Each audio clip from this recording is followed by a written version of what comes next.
السلام علیکم ورحمۃ اللہ تعالیٰ وبرکاتہ۔ عارفہ کی استانی۔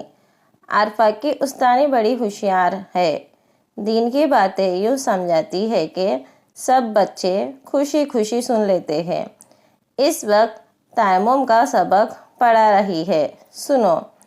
اگر پانی جنگل میں ہو اور آس پاس بھیڑیا، شیر، ریچھ، دیوانہ کتا یا اور کوئی خونخوار جانور بیٹھا ہو، اگر بخار ہو یا زخم ہو کہ پانی نقصان کرے، اگر پانی بک رہا ہو اور دام نہ ہو یا پانی خریدنے سے سفر کا کرایہ کم ہو جائے، اگر 1 میل تک پانی نہ ملے، اگر پانی ساتھ میں ہو اور ڈر ہو کہ راستہ میں پانی نہ ملے گا اور پیاس کی تکلیف بھی جان لیوا ہوگی، اگر کنواں ہو اور رسی ڈول نہ ہو، تو ان سب حالتوں میں تیمم کیا جا سکتا ہے۔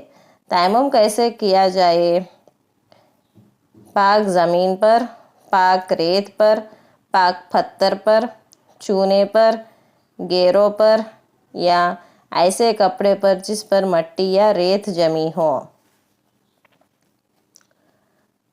مٹی کے ٹھیکرے پر، مٹی کے گھڑے یا مٹکے پر، پکی اینٹ پر یا چوکے پر جسے گما بھی کہتے ہیں۔ پہلی دفعہ اپنے دونوں ہاتھ مارے اور منہ پر ملے، دوسری دفعہ دونوں ہاتھ مارے اور دونوں ہاتھوں کو کہنیوں تک مل لے۔ پہلی دفعہ دایاں ہاتھ، پھر بایاں ہاتھ۔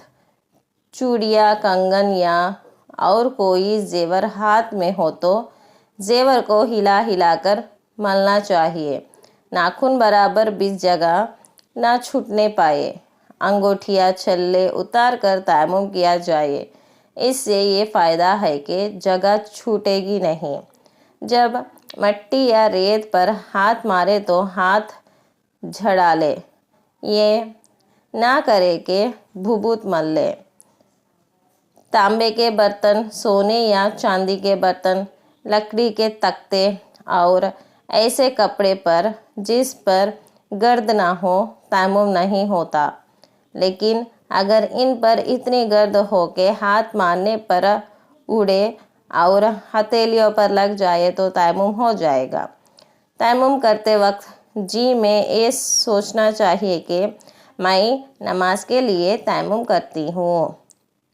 سامان میں پانی موجود ہو اور یاد نہ رہا کہ تیمم سے نماز پڑھنے کے بعد یاد آئے تو وضو کر کے نماز لوٹانے کی ضرورت نہیں ہے، نماز ہو جائے گی۔ ہاں، اگر نماز میں یاد آ جائے تو نماز لوٹا لو۔ نماز کا وقت تنگ ہو رہا ہو اور پانی تھوڑی دور پر مل جانے کی امید ہو تو پانی سے وضو کر کے قضا نماز پڑھنی چاہیے، تیمم نہ کرے، بشرط یہ کہ پانی 1 میل سے کم ہو۔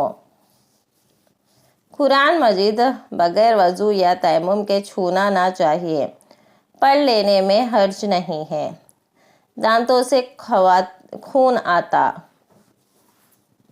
بعض عورتیں کے دانتوں سے خون آتا ہے اور کلی کرنے سے بھی بند نہیں ہوتا، وہ کہا کرتی ہے کہ نماز کیسے پڑھے، خون تو کلی کرنے سے بھی نہیں رکتا۔